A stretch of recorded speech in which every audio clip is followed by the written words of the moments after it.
2017 की एक रिपोर्ट के अकॉर्डिंग हर 7 में से एक इंडियन एंजाइटी का शिकार है।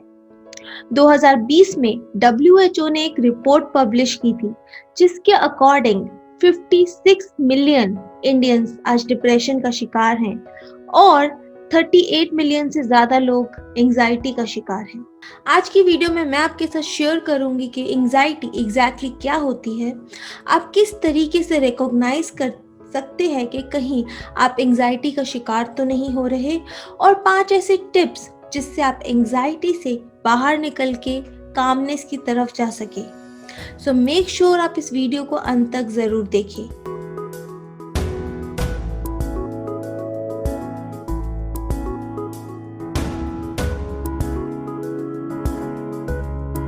हाय एवरीवन, मेरा नाम है प्रतिष्ठा भल्ला। मैं हूं आपकी माइंड एंड मेमोरी कोच और इस चैनल पर मैं लेके आती हूं आपके लिए इंस्पिरेशनल वीडियोस, मेडिटेशन ऑडियोज और किस तरीके से अपने माइंड और मेमोरी को आप इम्प्रूव कर सकते हैं, वो सारे tips and techniques. So make sure आप इस वीडियो को सब्सक्राइब कर दें और बेल आइकन को ज़रूर दबा दें। फ्रेंड्स, जब भी हम किसी स्ट्रेसफुल सिचुएशन में होते हैं या फिर कोई नई सिचुएशन में जहाँ पर हमको ये नहीं पता कि हमें किस तरीके से रिएक्ट करना चाहिए, किस तरीके से अपने एक्शंस को डिफाइन करना चाहिए, हम उस समय एक स्ट्रेस को अनुभव करते हैं। क्या होगा, कैसे होगा, क्या सही है, क्या गलत है, क्या क्या चीज़ें अच्छी हो सकती है, क्या खराब हो सकती है। और ये स्ट्रेस कई बार सिर्फ हमारे थॉट्स तक सीमित नहीं रहती, बल्कि हमारी बॉडी में भी सिम्टम्स के रूप लेके आती है। जैसे कि कई बार हमें घबराहट महसूस होती है, या हमारी सांसें तेज हो जाती हैं, या फिर हमारी बॉडी का टेम्परेचर बदल जाता है, या फिर हमारे को कभी कभी लगता है कि सांस नहीं आ रही। बहुत सारे लोग बोलते हैं कि जब हम एंग्जाइटी को फील करते हैं तो हमें सांस नहीं आ रही होती, तो उनकी बॉडी में भी वो सिम्टम्स दिखने लगते हैं। सिंपलेस्ट वर्ड्स में कहा जाए तो जब हम अनसर्टन होते हैं कि हमारे फ्यूचर में क्या होने वाला है और हमारा माइंड जो है वो समझ नहीं पाता कि किस तरीके से रिएक्ट करे, तो वो एक फाइट या फ्लाइट मोड में आ जाता है। वो किसी ना किसी तरीके से बस हमारी जान बचाना चाहता है, उस सिचुएशन से हमें बाहर निकालना चाहता है, और उससे होने वाली ये सभी फीलिंग्स एंजाइटी का रूप ले लेती हैं अक्सर। अब कैसे पता लगेगा कि जो आप फील कर रहे हैं वो एंजाइटी ही है या कुछ और? अक्सर एंजाइटी कुछ पर्टिकुलर इवेंट से ट्रिगर होती है और हर पर्सन में ये अलग हो सकती है। जैसे कुछ लोगों को कुछ फियर है कि उन्हें पब्लिक स्पीकिंग नहीं करनी, मगर जैसे ही उनको पब्लिक स्पीकिंग करनी पड़ी या फिर उनको दूसरे लोगों से मिलना पड़ा, तो वो महसूस करते हैं कि उनकी जो बॉडी है, उनका माइंड है, वो डिफरेंट तरीक़ों से रिएक्ट कर रहा है और वो चाहकर भी अपना बेस्ट नहीं दे पा रहे। तो एंजाइटी के कुछ सिम्टम्स हैं जो मैं आपके साथ शेयर करना चाहती हूँ। सबसे पहला है जब हम नर्वस फील करते हैं, हमारी बॉडी पूरा टेंस हो जाती है और हम रेस्टलेस फील करने लगते हैं। उसके बाद कभी कभी हम एक पैनिक में आ जाते हैं। लोग अक्सर बोलते हैं कि मुझे सांस नहीं आ रही, मुझे ऐसा लग रहा है किसी ने मेरी बॉडी को ज़ोर से पकड़ रखा है, या फिर मेरी पूरी बॉडी का टेम्परेचर चेंज हो गया है, हार्ट बीट एकदम से तेज़ हो गई है, ब्रीदिंग बहुत ज़्यादा शैलो हो गई है, स्वेटिंग होने लग जाती है लोगों को। सर्दियों में भी लोग स्वेट करने लगते हैं। जैसे ही वो सर्कमस्टांस आता है, जैसे ही वो इंसिडेंस आता है, तो उनको खड़े खड़े कई बार इतना ठंड होने के बाद भी पसीना आने लगता है, या उनकी बॉडी शिवर करने लगती है। कभी कभी जब आपको उस सिचुएशन के बारे में सोचते हैं आप, तो आपको वीकनेस और एकदम से सडनली टायर्डनेस लगती है कि नहीं, आज मेरी बॉडी में जान ही नहीं है, मैं ये चीज़ नहीं कर पाऊंगी। किसी भी चीज़ में कंसंट्रेट करने की कोशिश करते हैं मगर नहीं कर पा रहे होते। और सबसे बड़ी बात, एक अनकंट्रोलेबल ओवर थिंकिंग स्टार्ट हो जाती है। क्या होगा, कैसे होगा, नहीं हो पाया तो, अगर हो गया तो, अलग अलग तरह की ओवर थिंकिंग पैटर्न स्टार्ट हो जाते हैं और आप एक लूप में फंस जाते हैं कि अब हम क्या करें। कुछ लोग इरिटेटेड फील करते हैं और कुछ लोग बहुत ही हाई अलर्ट में आ जाते हैं। सिम्टम्स एक या उससे ज़्यादा हो सकते हैं और हर पर्सन अलग सिम्टम्स को फेस करता है। इनमें से कुछ चीज़ें उनमें कॉमन रहती है, मगर ज़रूरी नहीं है कि सारी चीज़ें वो फेस कर रहे हैं तभी वो मान सकते हैं उनको एंग्जाइटी है। एंग्जाइटी के ही कारण कई लोगों की नींद उड़ जाती है, उनको स्लीपलेस फील होने लगता है, भूख कम लगती है, उनको लगता है बस किसी तरीके से इस सिचुएशन से बाहर आ जाए, या फिर वो एक डिसोसिएशन फील करने लगते हैं अपने आसपास के लोगों से, अपने सारे काम से। उन्हें लगता है कि नहीं, मुझे ये नहीं करना, मुझे इसमें इंटरेस्ट ही नहीं आ रहा। एक्चुअली उनके अंदर कहीं ना कहीं एंग्जाइटी भरी हुई है, और अगर इस एंग्जाइटी को ट्रीट ना किया जाए तो कई बार ये भयानक रूप भी ले लेती है। कई लोग आजकल शिकायत करते हैं कि उनको ओसीडी की प्रॉब्लम है, यानी ऑब्सेसिव कंपल्सिव डिसऑर्डर। इस तरह के लोग एक ही काम को बारी बारी करते रहते हैं, मगर उनको सेटिस्फेक्शन नहीं मिलती। फॉर एग्जाम्पल, अगर वो घर से बाहर जा रहे हैं और घर का लॉक लगा रहे हैं, तो बारी बारी आके वो लॉक चेक करते हैं कि कहीं लॉक ठीक से लगा है कि नहीं लगा है।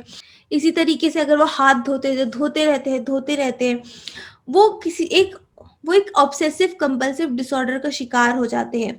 और ऑब्सेसिव कंपल्सिव डिसऑर्डर का कहीं ना कहीं एक रूट कॉज एंजाइटी से स्टार्ट होता है।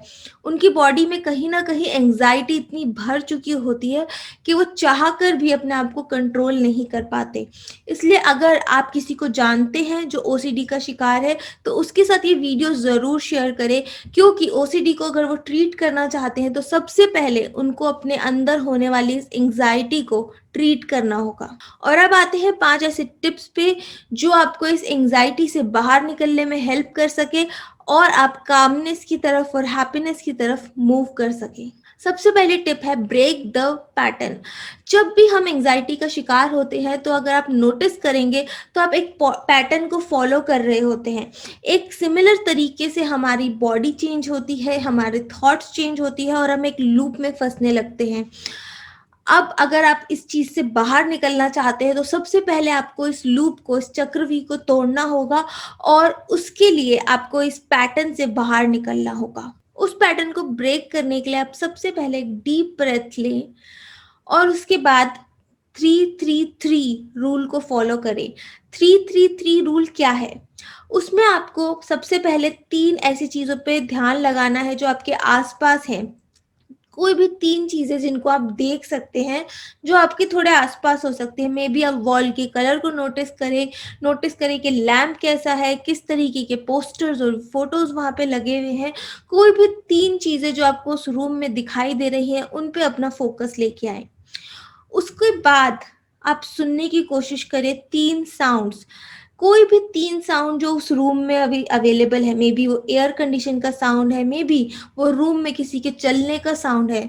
3 साउंड्स को रिकॉग्नाइज़ करने की कोशिश करें, और इन 3 साउंड्स के बाद आप आए अपने बॉडी पार्ट पे।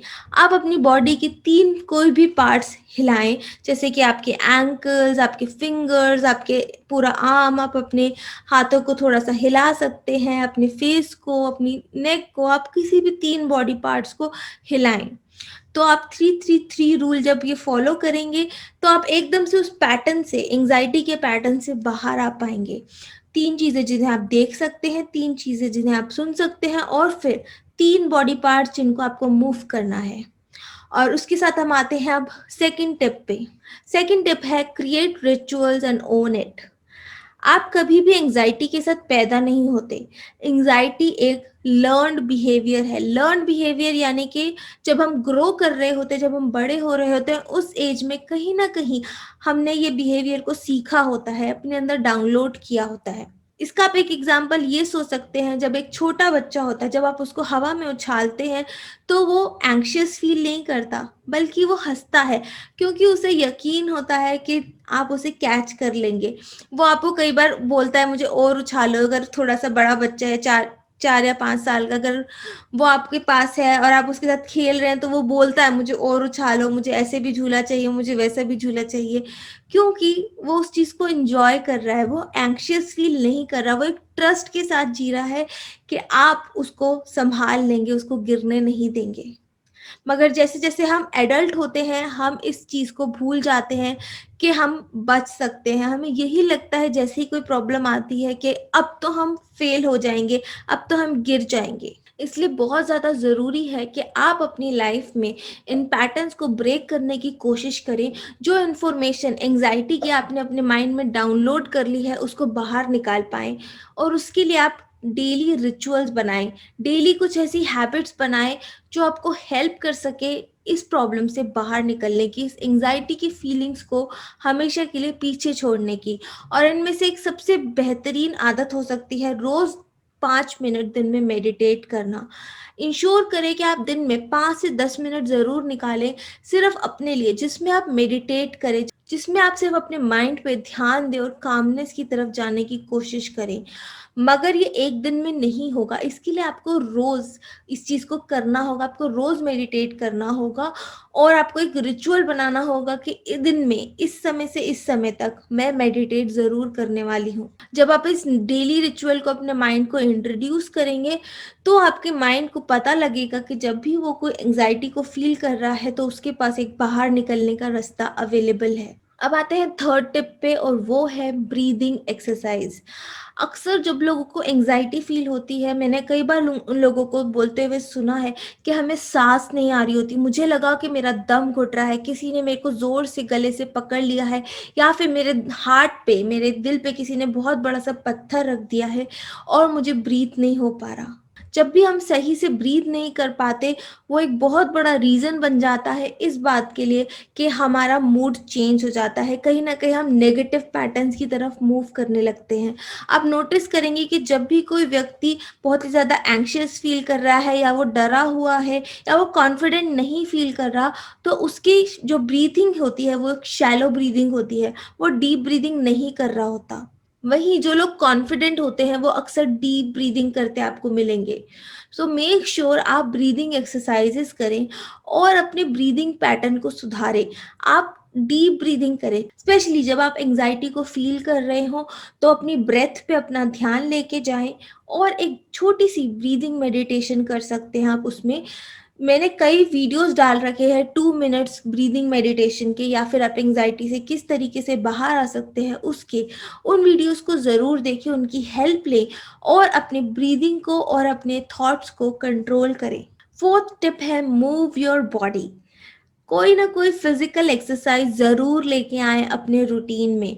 अक्सर कई बार हमारे माइंड में इतने सारे थॉट्स चल रहे होते हैं, वो सारे हमारी बॉडी में एक फीलिंग्स के फॉर्म में आ जाते हैं, हम अच्छा फ़ील नहीं करते और उस वक़्त हमारे बॉडी में पॉजिटिव हार्मोन्स क्रिएट नहीं हो पाते। मगर जब हम एक्सरसाइज करने जाते हैं, तो वो पॉजिटिव हार्मोन्स वापस क्रिएट होने लगते हैं, जो कि है डोपामाइन, ऑक्सीटोसिन, सेरोटोनिन और एंडोर्फिन्स। ये जब हार्मोन्स हमारी बॉडी में बनते हैं, ऑटोमेटिकली हमारे अंदर एक पॉजिटिव फीलिंग आनी स्टार्ट होती है, हम अपनी प्रॉब्लम्स का सॉल्यूशन ढूंढने लगते हैं। मगर इसके लिए आप थोड़ी सी मेहनत करें और अपनी बॉडी को ज़रूर मूव करें। बेशक आप सिर्फ 30 मिनट्स वॉक पर जाएं, मगर कोई ना कोई फिजिकल एक्सरसाइज करते रहें। और इसके साथ हम आते हैं फिफ्थ टिप पे, जो है रिमेंबर इट्स टेम्पररी।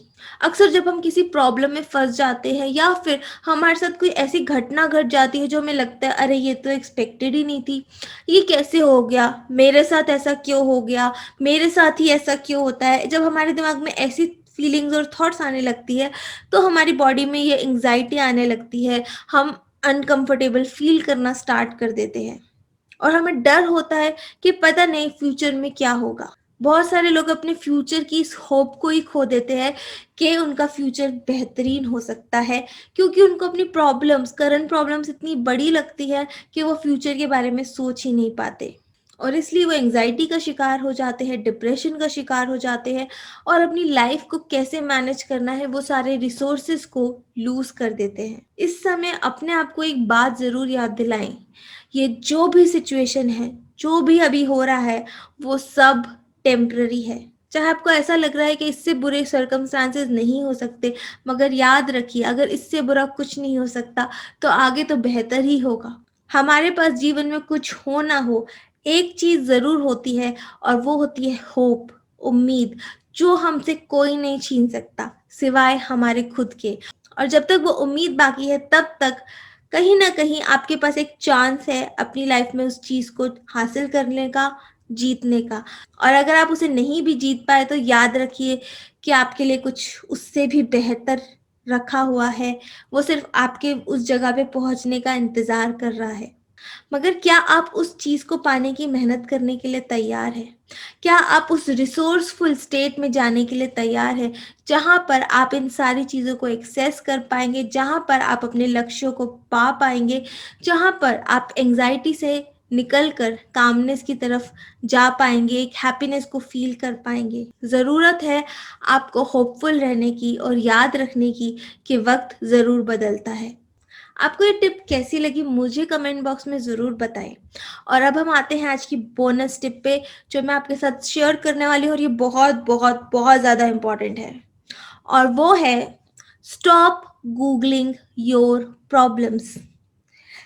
प्लीज़ अपनी जितनी भी प्रॉब्लम्स हैं उस पे गूगल करना बंद करें। अगर आप गूगल पे सचमुच कुछ सर्च करना चाहते हैं तो डेटा को सर्च करें, अपने किसी कॉन्सेप्ट को सर्च करें, मगर अपनी लाइफ को गूगल पे ढूँढना बंद करें। मैं बहुत सारे लोगों को जानती हूँ, मेरे पास कई बार ऐसे क्लाइंट्स आते हैं जो एंग्ज़ायटी का, ओसीडी का शिकार हो रखे हैं, और सबसे ज़्यादा उनकी एंग्ज़ायटी तब बढ़ती है जब वो अपनी प्रॉब्लम्स को गूगल करते हैं। और वो मेरे पास आते हैं और बोलते हैं, आपको पता है मैंने इस चीज़ को गूगल किया था और मुझे पता लगा कि मेरे को सिर्फ एंग्ज़ायटी नहीं है, मुझे ये भी प्रॉब्लम है, मुझे ओसीडी भी है, मुझे पैनिक भी हो सकता है, पैनिक की वजह से मुझे हार्ट अटैक भी हो सकता है। ऐसे वो बहुत सारी थ्योरीज़ मेरे पास लेके आते हैं, और मैं उनको एक ही एडवाइस देती हूँ, stop googling your problems. Google के पास बहुत सारी चीज़ों का सॉल्यूशन हो सकता है, मगर आपकी लाइफ का सॉल्यूशन सिर्फ आपके पास है। आपके पास वो सारे स्किल्स हैं, वो सारी नॉलेज है, जिससे कि आप अपनी लाइफ में पॉजिटिवनेस की तरफ मूव कर सके। प्रॉब्लम ये नहीं है कि आपके पास सॉल्यूशन नहीं है, प्रॉब्लम ये है कि उस सॉल्यूशन पे आप अभी एक्शन नहीं ले रहे। आप उसके ऊपर सिर्फ एक रिसर्च कर रहे हैं, मगर रिसर्च करने से चीज़ें ठीक नहीं होंगी, एक्शन लेने से होंगी। सो मेक श्योर जो भी टिप्स मैंने आपके साथ शेयर करी है, आप उस पर एक्शन ज़रूर लें, और इस एंग्ज़ायटी को छोड़कर, इस एंग्ज़ायटी से बाहर निकलकर आप पॉजिटिवनेस और हैप्पीनेस की तरफ आगे बढ़ें। आपको ये टिप्स कैसी लगी मुझे कमेंट बॉक्स में ज़रूर बताएं, बिकॉज़ आपके कमेंट्स, आपके जो भी ओपिनियंस हैं, वो मेरे लिए बहुत इम्पॉर्टेंट हैं। वो मुझे हेल्प करते हैं आगे का कंटेंट बनाने में, वो मुझे मोटिवेट करते हैं कि मैं आपके लिए कंटेंट बनाती रहूं। अभी यहाँ पे रात के 1 बज रहे हैं और मैं आपके लिए इस टाइम पे ये वीडियो रिकॉर्ड कर रही हूँ, ताकि मैं इसको प्रॉपरली एडिट करके आप तक पहुँचा सकूँ सैटरडे 7:30 बजे से पहले। जब आपके कमेंट्स और लाइक्स आते हैं, आपके ओपिनियंस मुझे पता लगते हैं, तो मुझे और मोटिवेशन मिलता है कि मैं आपके लिए अच्छी-अच्छी बेहतरीन वीडियोस बनाती रहूँ, नए-नए टॉपिक्स लाके। सो मेक श्योर आप इसे ज़रूर सब्सक्राइब कर लें, और मेरे वेब पोर्टल hub.pratishthabhalla.com पर ज़रूर विज़िट करें। यहाँ पर मैं नए-नए कोर्सेज़ लेकर आ रही हूँ जो आपकी हेल्प कर सकेंगे। स्पेशली मेडिटेशन से रिलेटेड भी बहुत ही जल्द एक कोर्स आने वाला है आपके लिए, जो आपकी पूरी तरीके से हेल्प कर सकेगा।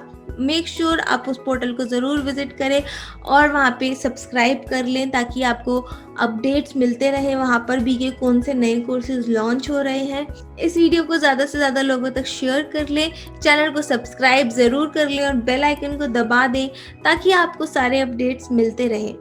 मैं मिलूंगी आपसे अगली वीडियो में। Till then stay awesome and stay blessed. Thank you.